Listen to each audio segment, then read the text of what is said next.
अब मुजफ्फर साहब, सियासत में ये कैसा मतलब मोड़ होता है, ये कैसा मरहला होता है जब ऐन चुनाव से कबल, यानी उम्मीदवारों के नामों का ऐलान हो चुका हो और चुनाव की तारीख हर लम्हा जो है वो करीब आती जा रही हो, ऐसे में अपनी ही पार्टी के बड़े चेहरे कोई अगर इस तरह की बात कर दें जिसे पूरी तौर पर बगावती सुर कहा जाए, तो ये कितनी बड़ी चोट होती है।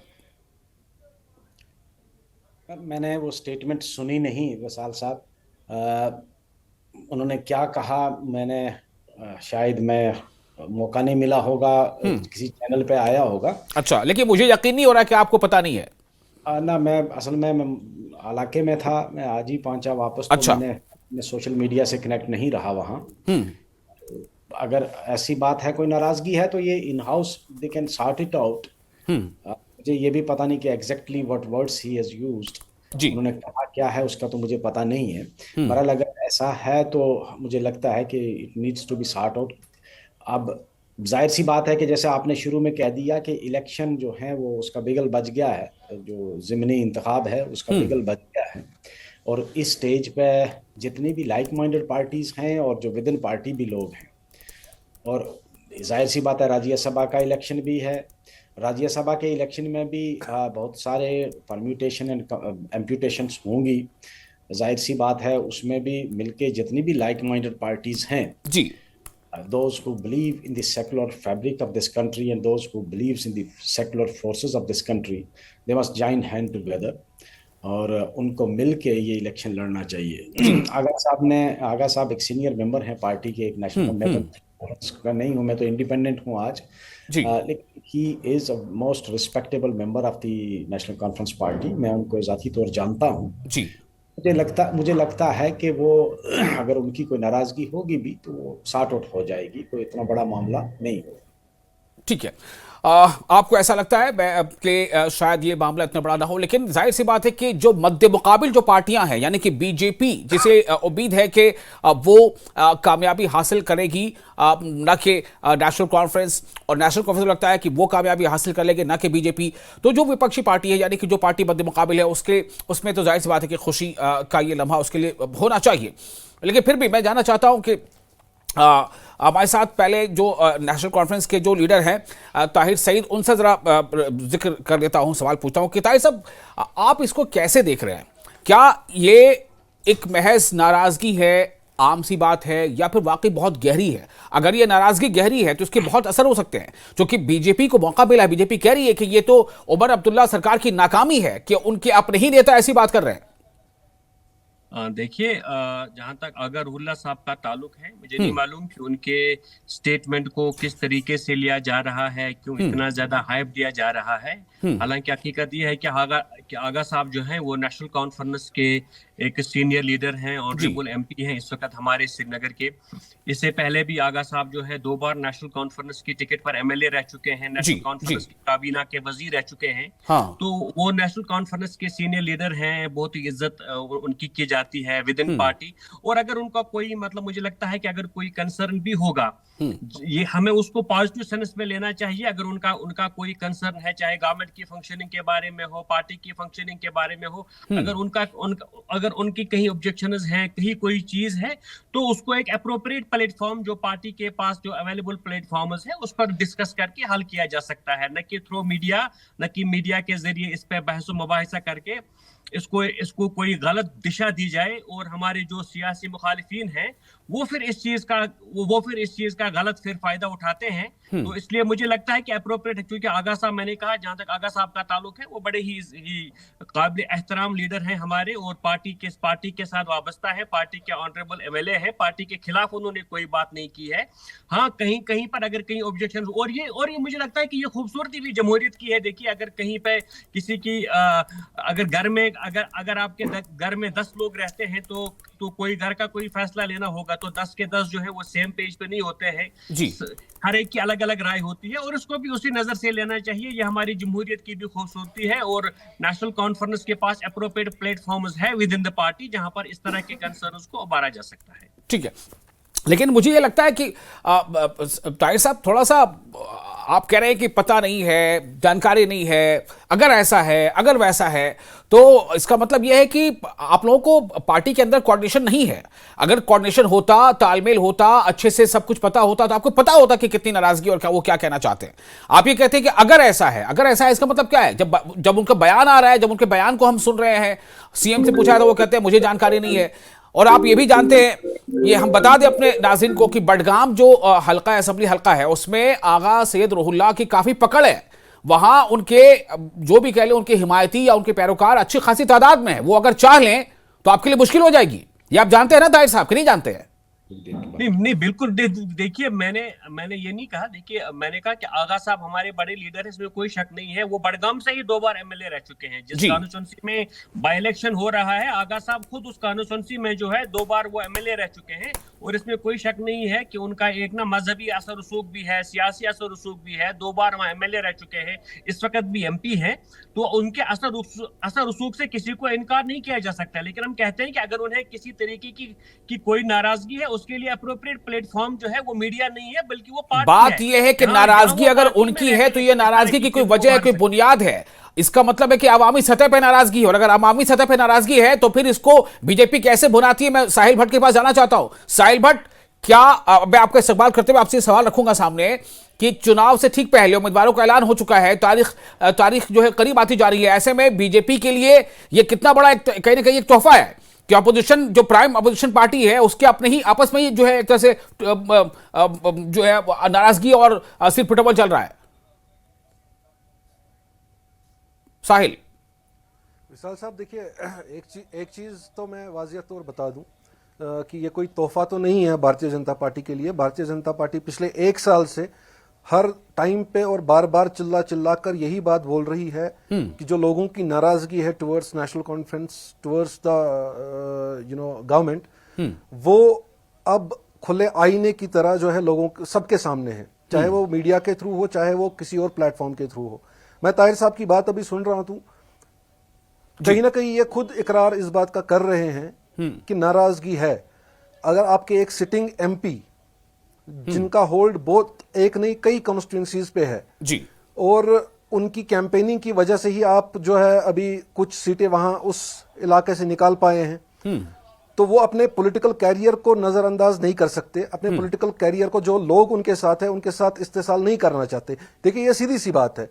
उनको पता है गवर्नमेंट में काम नहीं हो रहा है, उनको पता है कि जो उनके स्टेटमेंट्स हैं, उनके स्टेटमेंट्स के जितने अगर मतलब निकाले जाएं तो उनका नाराजगी किससे है? उनकी नाराजगी कोई अपनी पॉलिटिकल पार्टी से नहीं है।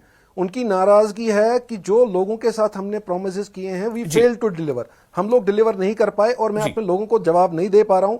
हम लोगों ने अपने लोगों से झूठ बोला, इसलिए मैं जो है अलहदा इस चीज से बाहर निकल के ये खड़ा हो रहा हूं। अब इनके वोट शेयर में कौन कौन भागीदार बनता है, उनका वोट शेयर कहां पे जाता है जी, वो चीज मायने रखती है। ये मैं समझता हूं बीजेपी के लिए तोहफा तो नहीं है, लेकिन बीजेपी 1 साल से यही चीज रिपीट कर रही है। लेकिन शुक्र है ऊपर वाले का कि आज इनके पार्टी के जो दिग्गज नेता है, जो लीडर है, वो खुद इस बात को बोल रहे हैं, इस बात का इकरार कर रहे हैं कि नहीं, इट इज नॉट ओनली कि ये पार्टी के अंदर इख्तलाफ है या पार्टी के अंदर कॉन्फ्लिक्ट है। जिस तरीके से उन्होंने अपना हाथ पीछे खींच लिया है, तो इसका साफ जाहिर मतलब यही है कि लोग खुश नहीं है।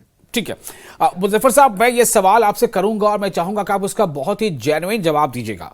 सवाल मेरा होगा कि अगर आगा रूहुल्लाह अपने स्टैंड, अपने मौके पर कायम रहे, उनका कहना यह है कि सरकार के कामकाज से आवाम खुश नहीं है, रिपोर्ट्स ये हैं कि उनका यह कहना है कि वो तशहीर नहीं करेंगे पार्टी का चुनाव में, कितना असर पड़ जाएगा बडगाम में अगर वो तशहीर नहीं करेंगे? तो मुजफ्फर साहब, जवाब आपसे लूंगा थोड़ी देर में, आप रेडी रहिएगा। मैं फिलहाल रुक करता हूं। हमारे साथ जुड़ चुके हैं रविंद्र शर्मा जी, सीनियर वाइस प्रेसिडेंट है कांग्रेस। रविंद्र शर्मा जी, कांग्रेस को दुख तो बहुत है। जीएमई साहब का बयान देखिए, बिल्कुल जाहिर होता है कितना दुख है। कर्रा साहब का बयान देखिए, जाहिर होता है कितना दुख है। क्या आप भी दुखी हैं? क्या आप भी ऑन स्क्रीन ये बताएंगे कि नेशनल कॉन्फ्रेंस ने जो किया वो सही नहीं किया? कल आपके ही पार्टी के एक प्रवक्ता थे, उनसे मैं डिबेट में शामिल थे, वो कह रहे थे कि नेशनल कॉन्फ्रेंस को घमंड हो गया है और वो अपने शराकतदार जो पार्टियां हैं उसको मतलब इग्नोर कर रही है।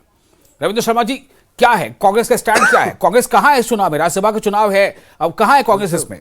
देखिए, हमने 2 बातें स्पष्ट की है कि पहली बात यह है कि जो सीट मैं थोड़ा म्यूट ऑफर हुई, जी हमने कहा कि जो वादा हुआ था वो जो कन्वे किया गया था at the highest level by the NCP, उस पे वो कायम नहीं रहे और वो उन्होंने 1, 2, 3 कैंडिडेट को ऐलान कर दिया। हमने उनको याद दिलाया कि आपका वादा कुछ और था, तो ये एक तरफा ऐसा क्यों हो रहा है जी। और उसके बाद उस चीज का उन्होंने कहा कि माकूल जवाब नहीं आया।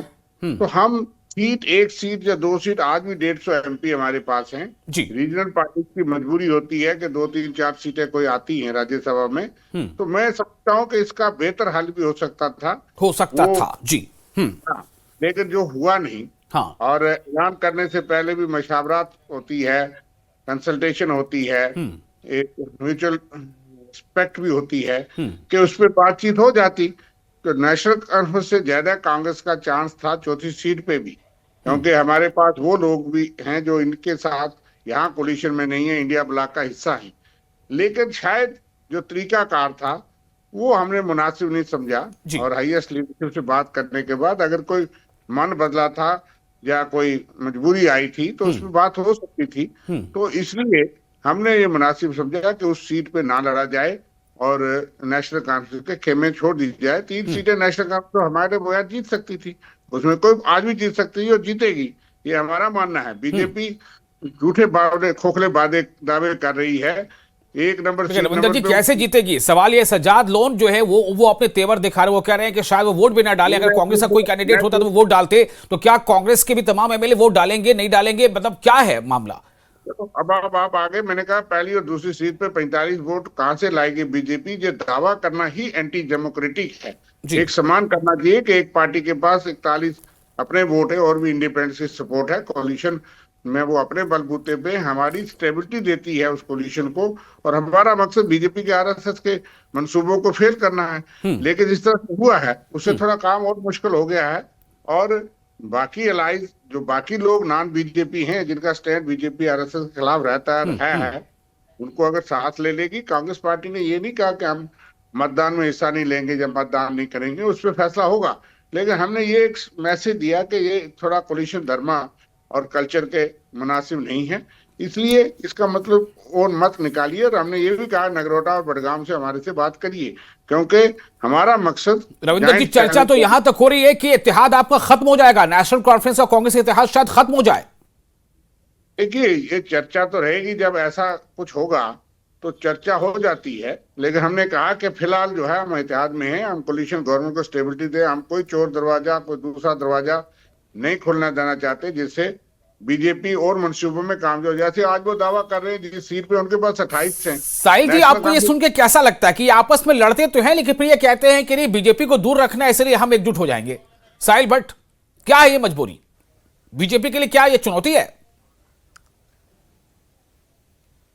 देखिए विशाल साहब, डेमोक्रेसी का अगर किसी ने यहाँ पर कत्ल किया, मैं इनकी बात सुन रहा था और इनकी बात सुन के मुझे बड़ी हंसी आ रही थी। मुझे बार बार इनका 1975 याद आता है जब इनके एमएलए हुआ करते थे यहाँ पे जी। और इन्होंने जेल से शेख मोहम्मद अब्दुल्ला को बाहर निकाल के सीएम बनाया। आज भारतीय जनता पार्टी उन लाइन्स पे तो नहीं चलती है लेकिन जमहूरियत पे, डेमोक्रेसी पे जरूर चलती है। और जहां पर इस वक्त हम बात कर रहे थे, इस वक्त जो आज का टॉपिक था, रूहुल्लाह साहब की जो बात कर रहे थे जी, उन्होंने जो अपना स्टेटमेंट दिया, उसके बाद में उमर अब्दुल्ला साहब ने जो वापस उसके स्टेटमेंट दिया, तो कहीं ना कहीं चाहे उसको आप स्लिप ऑफ टंग बोले या दिल की बात उनकी बाहर आई कि वो कौन है, लेकिन वो कौन है, उनके साथ कितने एमएलएज हैं वो भी मायने रखते हैं। और मैं समझता हूं कि यहाँ पे क्रॉस वोटिंग का सिस्टम भी बड़ा जोरों शोरों से चलता है। मैं उस चीज का दावा तो नहीं कर रहा, लेकिन मैं सिर्फ जो ये फिगर्स की बात हो रही थी, मैं फिगर्स आगे पीछे की बात जो कर रहे थे उस चीज की बात कर रहा हूं। ठीक है। नंबर 2, हाँ, एक मिनट रविंदर जी कुछ बोलना चाह रहे हैं, रविंदर जी कुछ बोलना चाह रहे हैं आप? हाँ, साहिल जी की बात के बाद भी बोल सकता था। मैं ये कह रहा हूँ कि ये ओपन वोटिंग, यहाँ किसी भी एमएलए को जो पार्टी का एमएलए है उसको वो डाल के और बक्से में डालने से पहले अपने एजेंट को दिखाना है। क्रॉस वोटिंग का रास्ता बंद है जी। हाँ, इसलिए जो पक्के एमएलए हैं वो कहीं जा नहीं सकते। वो तो जब विप निकालेंगे, वो तो जब विप निकालेंगे। भाई साहब मैं वही चीज आपसे, देखिए मैं वही चीज यहाँ पे नेशनल कॉन्फ्रेंस के जो प्रवक्ता है वो भी बैठे हैं, मैं इसी चीज पे डिस्कशन कर रहा हूं। अगर एक मेंबर पार्लियामेंट अपना हाथ पीछे खींच लेता है और वो ये दावा करता है कि नहीं हम इस वक्त सपोर्ट करने के लिए तैयार नहीं है, वो अकेले तो होंगे नहीं, एक मेंबर पार्लियामेंट के अंडर कई कॉन्स्टिट्यूंसीज आती हैं, मे बी वो पार्टी छोड़ने के लिए भी तैयार हो जाएं। जो इस वक्त जो रिफ्ट है वो वोट कहां जाएगा? आपका तो कैंडिडेट है नहीं, अगर आपका कैंडिडेट होता, आपकी अलायंस में होते तो शायद आपकी ओर जाता, आपका तो आपने तो कैंडिडेट दिया नहीं। आपने तो सज्जाद लोन ने कुछ इसी तरह की बात कही है और जिसपे सीएम उमर का स्टेटमेंट आया। उनका सीएम उमर का कहना है कि अगर सज्जाद लोन वोट नहीं देंगे तो फायदा किसको पहुंचा रहे हैं, ये अपने अंदर झांक के देखें। इसका मतलब ये कि बीजेपी को ऐसा क्या है बीजेपी में भाई कि लोग ये सोचते हैं कि नहीं बीजेपी को फायदा नहीं पहुंच जाए इसलिए हम एकजुट हो जाएंगे, हम लड़ेंगे लेकिन एकजुट हो जाएंगे। साहिल भट्ट यही सवाल मैंने आपसे रखा था, तो मेरा अब मैं इसको थोड़ा सा आगे बढ़ाता हूं थोड़ा चर्चा को। मुजफ्फर साहब मैं आपके पास आ रहा हूं और हमारे पास नेशनल कॉन्फ्रेंस के तो रिप्रेजेंटेटिव है ही, मैं उनसे बात करूंगा। लेकिन मुजफ्फर साहब मेरा आपसे सवाल इसलिए होगा कि शायद आप खुल के थोड़ा कह पाए, चूंकि अभी आप नेशनल कॉन्फ्रेंस में नहीं है। आगा सैयद रुहुल्ला अगर अपने मौक़िफ़ पर कायम रहे कि लोगों की जो उम्मीदें हैं वो अभी तक के जो टेन्योर रहा साल भर लगभग हो गए उस वो इत्मीनान बख्श नहीं है और इसलिए वो शायद तशहीर भी ना करे पार्टी का, तो इसका कितना असर पड़ सकता है बडगाम सीट पर? वसाल साहब कुछ हद तक तो आगा साहब ठीक भी फरमा रहे हैं।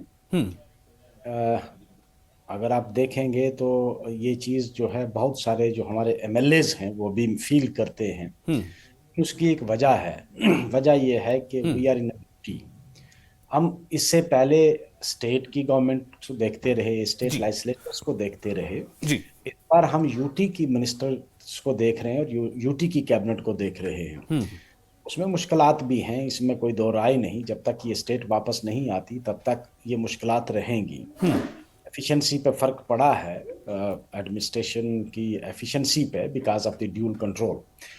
लेकिन आपने जो दूसरा आपका सवाल है जी कि इससे कितना फर्क पड़ेगा, मुझे लगता है कि फर्क पड़ेगा, क्योंकि आगा साहब जो हैं जी वो उस पर्टिकुलर कॉन्स्टिट्यूंसी में हाँ अच्छा खासा इन्फ्लुएंस रखते हैं। ठीक है, कोई दो राय नहीं कि वो उनकी वहाँ से वो एमएलए भी रहे हैं पहले और उनका वो होम टाउन भी है बडगाम।